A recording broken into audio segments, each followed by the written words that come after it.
liên 86,400 ចំនួនសន្លឹក 358 សន្លឹក អញ្ចឹងបងប្អូនដែលមានតម្រូវការចង់រាប់លុយច្បល់ចូលគ្នាចម្រុះបែបនេះបងជ្រើសរើស model នេះពិតជាលឿនមែនតើសម្រួលការងារបងបានច្រើនអញ្ចឹងយើងចាក់ចូលក្នុងម៉ាស៊ីនទៅតែមួយផ្លែទេបងនឹងសរុបទឹកប្រាក់សរុបចុងក្រោយឲ្យតែម្ដងអ្វីដែលពិសេសបងចង់ធ្វើការ print ជាមួយនឹងវិក័យប័ត្រចេញមកទៀតក៏បានដែរអញ្ចឹងវិក័យប័ត្រអាចបង្ហាញទិន្នន័យជូនបងភ្លាមតែម្ដង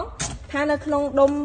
3ជាងស្លឹកនោះចំនួនទឹកប្រាក់ប៉ុណ្ណឹងហើយ detail ច្បាស់ហ្មងថាក្នុងនោះមានក្រាស់ 20,000 21ស្លឹក 4លាន 20,000 អញ្ចឹងទៅក្រាស់ 10,000 ស្លឹក 10,000 និងក្រាស់បន្តទៀតហ្នឹងមានបង្ហាញនៅនឹងតែម្ដងហើយបូកតូតាល់ហើយមានថ្ងៃខែមានម៉ោងហត្ថលេខាទៀតអញ្ចឹងងាយស្រួលបោកបិទបញ្ជីចុងថ្ងៃផងដែរចុះពិតជាងាយស្រួលមែនតើសម្រាប់បងដែលគាត់មានតម្រូវការរាប់លុយអីបងអាចចុះរើ model នេះបានលឿនចំណេញពេលហើយអ្វីដែលពិសេសបងចាប់លុយខ្លាំងៗពីបងទៀតខ្ញុំរាប់លុយខ្មែរឥឡូវយើងរកលុយដុល្លារជួយមកម្ដងណា